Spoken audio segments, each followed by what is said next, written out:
the little gray cells. These will always catch the criminal. Hercule Poirot, Detective Extraordinary.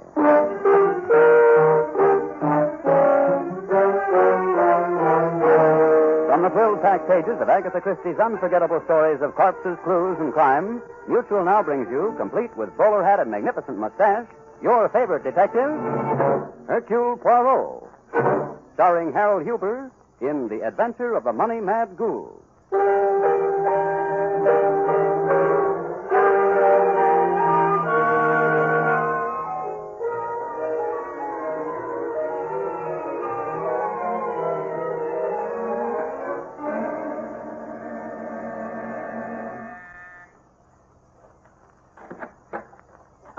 Good morning, Inspector Stevens. It is just 8:30. Do not tell me you have become a victim of the insomnia. I'm not in the mood for kidding, Poirot. I've been up all night, but not with insomnia. I've just come from the Pleasant Valley Cemetery. In that case, permit me to say that you are a singularly healthy-looking ghost. That may be funny to you, but I frankly admit that I'm worried. There have been 6 grave robberies at Pleasant Valley in the last 2 months. Then, Monsieur Stevens, I advise you to look for a tall, red-headed man who walks with a limp, is left-handed, and wears glasses. Poirot, you're amazing. How do you know? Mon ami, your faith in me is touching. You enter my apartment and tell me that some graves have been robbed, and honestly believe that I know the criminal's identity.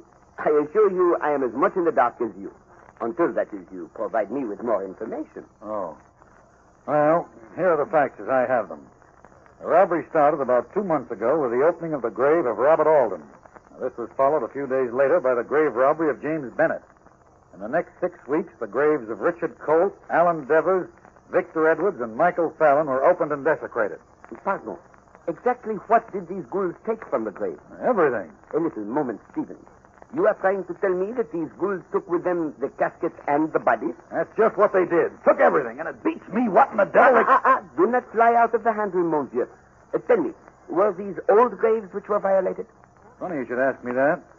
All of them were the graves of people who died recently. And that gives one two things. Eh, my friend?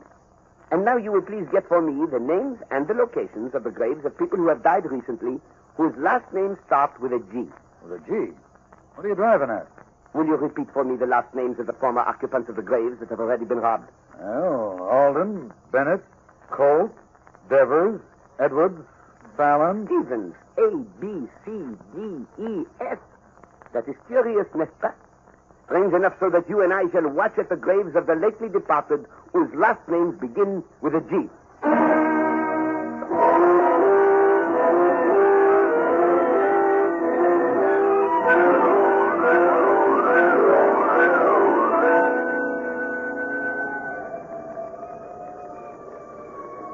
I'm beginning to feel more like a grave watcher than a police officer, Poirot. Do not fear, mon brave.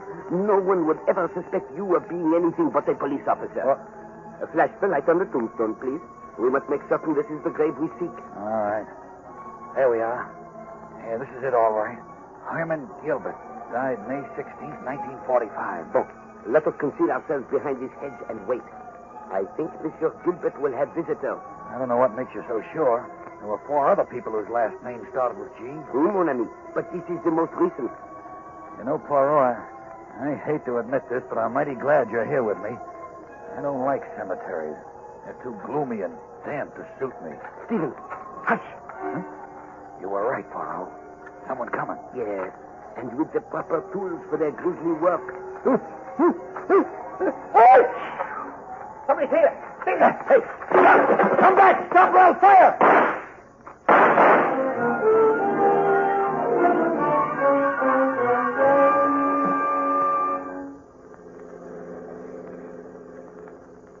Now, Poirot, if you won't tell me what your angle on this case is, at least you might tell me where you're going. Mon ami, if you promise not to sneeze, I will tell you.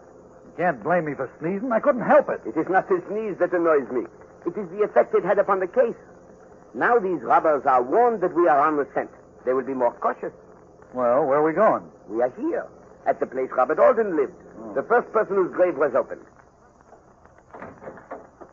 Is it not significant to you also, Stevens, that there have been no graves of women disturbed? That's so. I never thought of that. You did not. I was so sure you had. Well, what is it? Speak up. Don't keep me standing here in the draught. Pardon, monsieur. But did a Robert Alden live here? Robert Alden? Yes, he certainly did, but you can't see him. He's dead. That we already know, monsieur. We would like some information. Why? What are you bothering about Robert Alden for? This is Inspector Stevens of the New York Police, and we wish some information. Robert Alden was a fine man, as fine a man as ever lived. He used to try and cheat me at checkers once in a while, but I was too smart for him. Were you related? No, but he was my best friend and lived with me in this house for over 20 years. Then perhaps we could see his wife. Heh, that's a good one. Robert never married at all. He was a bachelor until the day he died. I see. Were you at the funeral, monsieur? Of course I was. Don't you think I have any decent feelings? I even remember the date. It was June 13th. Yeah? June 13th, 1920.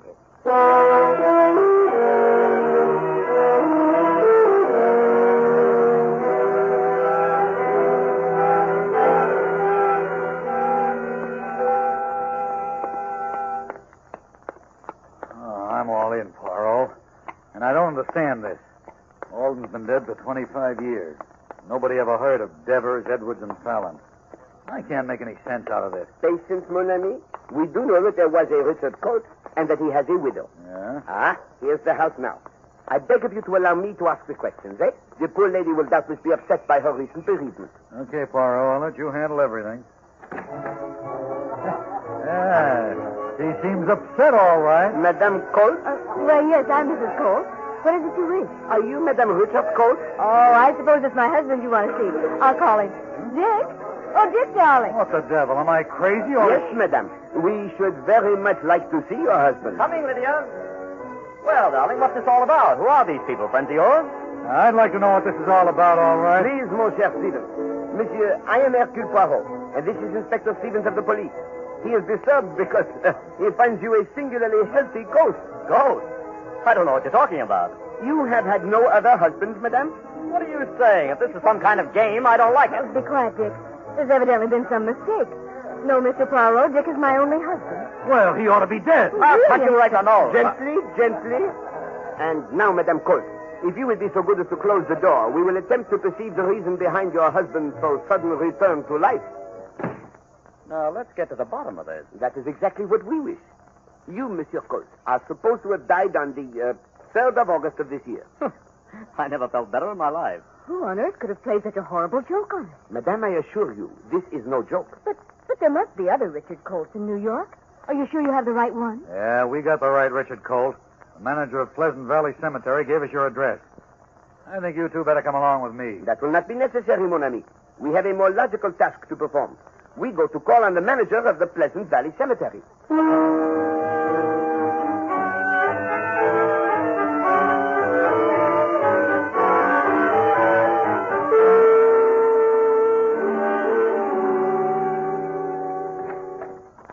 Inspector Stevens. Have you made an arrest as yet? No, I'm sorry to say we haven't. This is dreadful. Simply dreadful. I don't know what the world's coming to when even a cemetery is no longer a peaceful place. Yeah, I know how you feel, Mr. Kenton.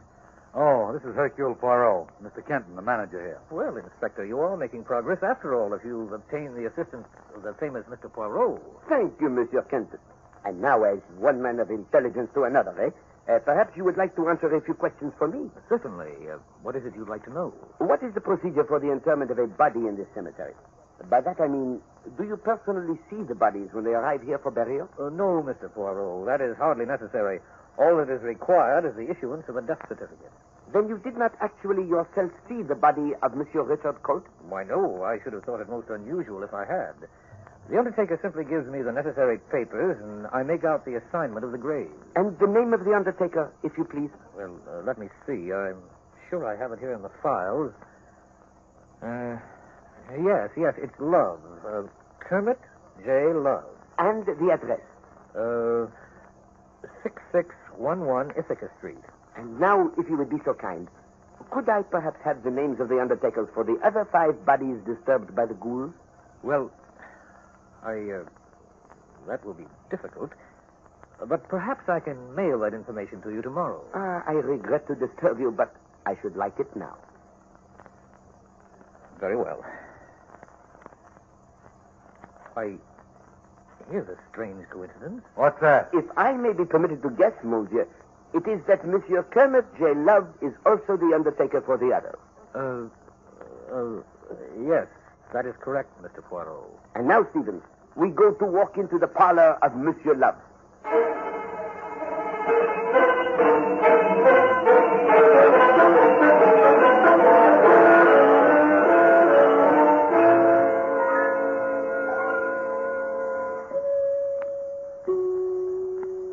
One could be at peace in so gentle an atmosphere, mon ami. Did you not hear those beautiful chimes? That is enough pushing on the bell, Stevens. Someone is coming to the door. Good afternoon, gentlemen. Won't you come in? Thank you, Monsieur Love. Come, Stevens. May I offer my profound sympathy for your great loss. You may rest assured that Kermit J. Love will do all in his power to assist you in this moment of need. We'd like to ask you a few questions. Of course. We handle all the necessary details. You've got the wrong idea. We want I understand. Perhaps you would like your little friend here to speak for you. That is an excellent idea, Monsieur Love. Wait outside for me, Stevens. I will take care of all details. Oh, well, all right, but I don't see why I think... Your friend is quite upset. Was it his wife? No, he is not married. I see. Then his mother, perhaps. Or some other close member of the family. No. It is not that at all, Monsieur. But I don't quite understand. Then perhaps this will assist you. Were you not the undertaker for Alden, Bennett, Colt, Devers, Edwards, and Fallon? I'm afraid that is a rather unethical question. Unethical question? Oh, now it is I who do not understand, Monsieur. Sir, you certainly don't understand. I take my profession seriously. If I may say so, I am doctor, lawyer, and minister to the dead. It is I who escort them into the next world, so to speak. And I also, Monsieur, take my profession seriously. Which is of no interest to me. You are exceedingly rude and inquisitive. I will not have the secrets of the dead laid bare. They must rest. Rest in peace. But that is just what they have not been allowed to do, Monsieur. That is regrettable, but I don't see how it concerns me. This is a most magnificent establishment you have here. Thank you. Good day. Tell me, what are those cabinets in the wall? Don't touch them. They are resting places for those awaiting burial. And they are occupied now? Most certainly. Ah. I see the cards say that two of them are occupied by Monsieur P. Fox and Monsieur S. Martin. I don't like your attitude. As I told you before, it's rude and unethical. Rude? To inquire about your business with Messieurs Alden, Bennett, Colt, Devers, and Fallon? I am interested in whether you were the undertaker for those gentlemen, Monsieur Love. You came in here with your friend and led me to believe you were seeking my professional services. One moment, Monsieur. I'm afraid you leaped too quickly to that conclusion. My friend and I said nothing. I am not permitted to release the information you've asked for. And perhaps you will be good enough to oblige me when you learn the identity of my friend who waits outside. If you will excuse me, I have some duties to perform. He is Inspector Stevens of the New York Police. I can ask him to make this request for me. Oh, the police? Well, that's an entirely different matter. Yes, I was the undertaker for the late gentleman you mentioned. And you saw the bodies? Naturally. You are quite certain of this, Monsieur? Kermit J. Love Incorporated is a reputable firm. We have been in business for the last 27 years. If I tell you I saw the bodies, there are no further questions necessary. Now, is there anything else you'd like to know? No, Monsieur, that will be all for the moment.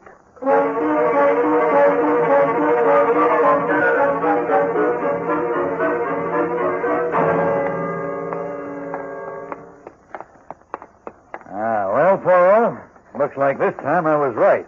Kenton has no business down in this part of town. Patience, mon ami. We have not yet seen what Monsieur Kenton does here. We've seen enough for me. He ducked out of his house, and ever since we've been following him, he's been acting suspicious. Besides, there's nothing down here except factories and warehouses, and they're closed at night. We will see. Aha, Monsieur. It appears you may be right. Do you notice that car just turning the corner? Hush! Poirot, I believe we got him. Kenton's in on this. Gently. Let us stand in this doorway and observe what is going on, eh?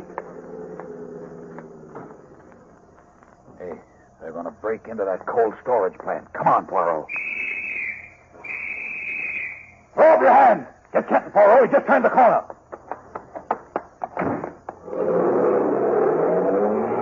Come back. Stop. Halt. Doggone it. Poirot, where are you? Coming, my friend.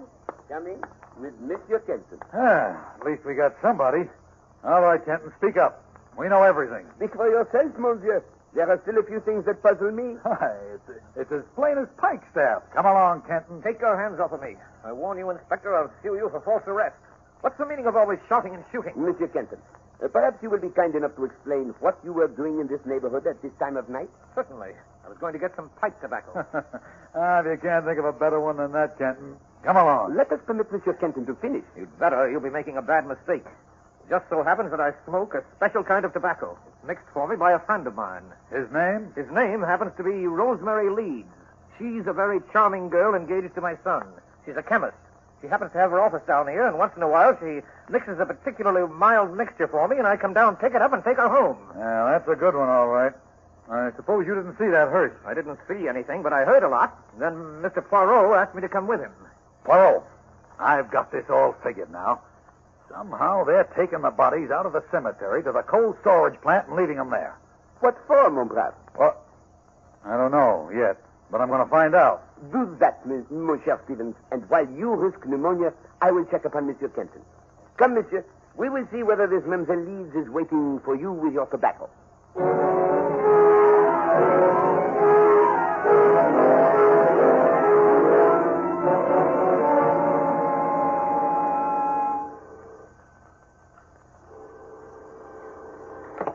Hello? Poirot, take some advice. Lay off that investigation. Pardon. Are you referring to the case of the counterfeit dentist? You know darn well what I'm talking about. If you don't stop investigating those empty graves, you'll find yourself filling one of them. I think not, monsieur. What makes you so sure? But it is obvious. You have not yet come to the letter P. Wise guy?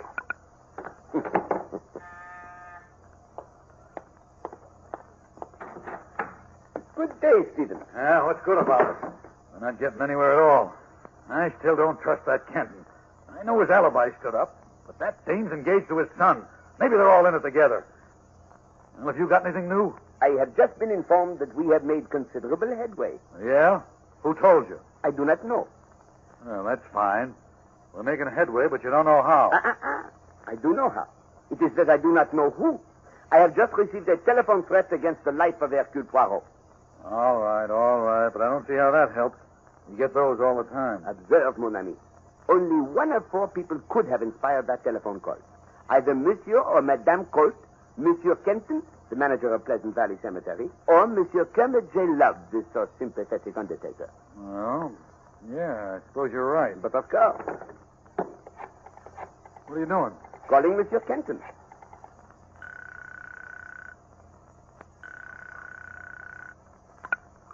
Pleasant Valley Cemetery. Monsieur Kenton, this is Hercule Poirot. Tell me, if you please, have you any funerals scheduled from the establishment of Kermit J. Love for today? Oh, yes, I have 3. And their last names? Wing, Levitt, and Harkness. Ah, indeed. And what time is the Harkness funeral? Well, that's strange. Kermit Love just phoned me about moving the time up to 10 o'clock this morning. 1,000 thanks, Monsieur Kenton. Quickly, Stevens, a police car and an escort. We must be at Pleasant Valley Cemetery in 15 minutes. What for? To attend a funeral.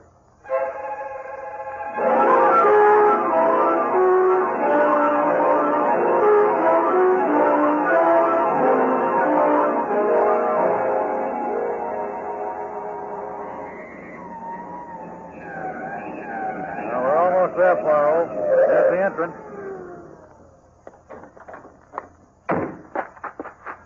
Mr. Poirot, what's wrong? What happened? Quickly, the Harkness grave. Where is it to be? In the east part, directly up this path. This way, Stevens. Bring your men. We must hurry. But what's wrong, Mr. Poirot? Why the police? If we are not too late, you will have your answer. Stevens, look. There on the hill. They're getting into their car. Yeah. Stop! Stop! Save your breath and your ammunition. They're out of range. We're always too late in this case. I would not say that, my friend. Regard.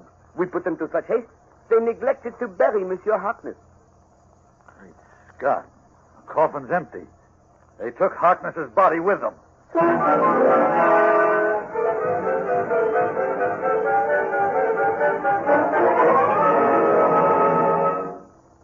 Come, Stevens. Your face shows the worries of the world.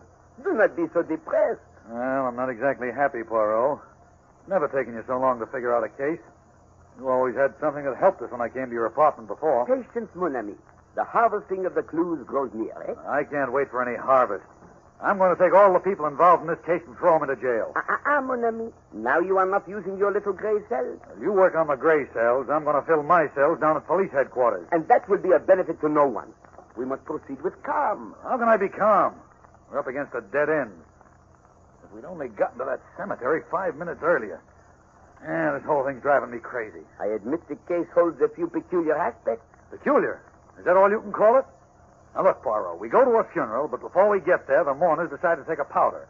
Then they take the body with them.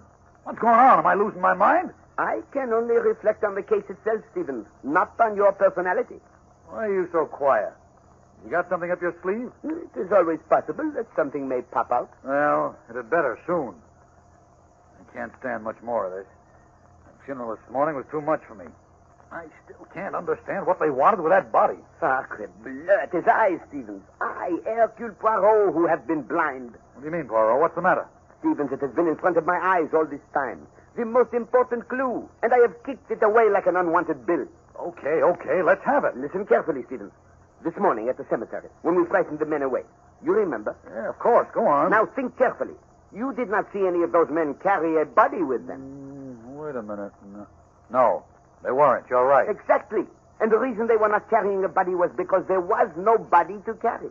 What? But the question remains, what was in that coffin that they were so anxious to take with them? Well, I don't know. Do you? I have a small idea. What else can you put in the casket except the body? A great many things, mon ami. But the point to follow here is about the bodies which were removed from the 6 open graves. Yeah, what about them? Think back to our interview with Monsieur and Madame Colte. He was very much alive. And we could not find even a trace of those other dead gentlemen, Except Robert Alden, who'd been dead for 25 years. Exactly. Now, do you not see? No, I don't. The answer to my question is so simple, mon Dieu. There never were bodies in the graves that were opened. Oh, I get it. Why, that's wonderful, Poirot. I still don't get the idea behind these phony burials and what sort of racket they've been running. Well, that is a 2-part question, mon ami. The first part I know. The second part, in due time. You mean you know who's in back of all this? There is only one possibility, Stephen. Since there were no bodies in the 6 graves that were opened, we can now proceed to apprehend the one man who claims to have seen all the 6 bodies. Kermit J. Love, the undertaker. Yeah, but I think Kenton was in on it with him. He needed an accomplice. Possibly. But it is Monsieur Love who interests me. And with such a man, we will have to move most carefully, eh? Have you ever tried to arrest a ghost, Stephen? Maybe not, Poirot. But Love won't find me so easy to use in his disappearing bodies act. And this time, Kenton won't have an alibi. Come, mon frère. Where are we going? To a perfume store, and then to the funeral parlor of Monsieur Love. Perfume store. This is no time to be buying gifts. It is not a gift. I require some perfume. Okay. This time I know which one of us is going crazy.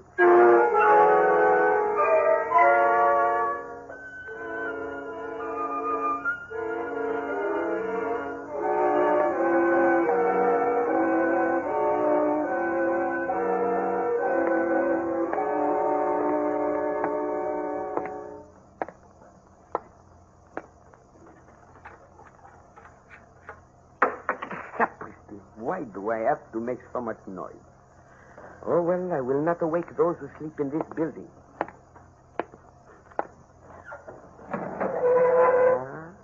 What have we here? They are beautiful. They are worth a great fortune. I admire your taste, Monsieur Poirot. Monsieur Love. It is I who must compliment you. These stolen furs are among the finest I have ever seen. We took great care in selecting them. And this sable, magnifique. But did you not have difficulty in disposing of them? Ordinarily, we would have. But you initiated a new system, n'est-ce pas? A system of cold storage, I would say. Precisely. You put the furs in a coffin, selected a name at random, then buried only the name. The coffin contained the furs. Who would think of looking for furs in a cemetery? No one, monsieur. However, do you not think it was a bit obvious to proceed alphabetically so that you would know in what order to dig up the coffin? We found it very satisfactory. What made you suspect us? An even more obvious mistake, monsieur. Come, monsieur. Marking the cabinets that were supposed to contain bodies, but which actually held the stolen furs. S. Martin, P. Fox. If you intended that as a joke, it was a poor one. I'm afraid it was just expedient, Mr. Poirot. I have no sense of humor. Well, monsieur, I'm glad to see that you are so reasonable. Inspector Stevens is waiting outside. Denny! Yes, Mr. Love. Ah, the driver of the hearse, Monsieur Denny. It is only natural he would be in this little game. His name, Mr. Poirot, in your case, should be Charon. An apt allusion, Monsieur Love. Charon ferried the bodies of the living across the river Styx, and they died. Which is exactly what is going to happen to you. But, Monsieur, did I not tell you that Inspector Stevens is waiting outside? But the way you're going out of here, Mr. Poirot, not even Inspector Stevens will know that it's you. You're going to be carried in a coffin. Watch his hand, Denny. It's in his pocket. Hurry, Denny. Get him in this coffin before that blasted Stevens gets... Yes. He's heavy for such a little guy. That's it. Don't bother screwing the top down. We'll do that later. It sure smells sweet. Like a flower, almost. Never mind that. Let's get going. Yeah, I'll take the back end. Don't hurry now.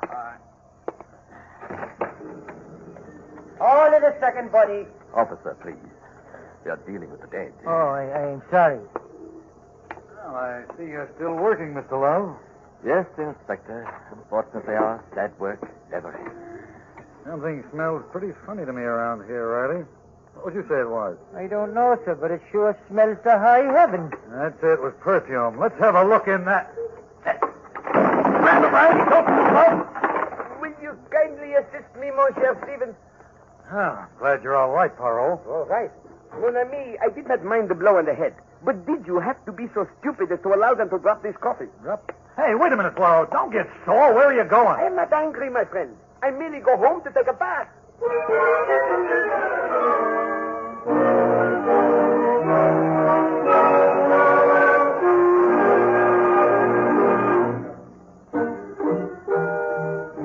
Be sure to listen next week when Agatha Christie, America's favorite mystery writer, brings you her favorite sleuth, Hercule Poirot, starring Harold Huber in The Parallel Murder Case.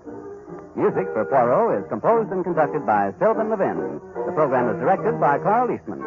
This is the Mutual Broadcasting System.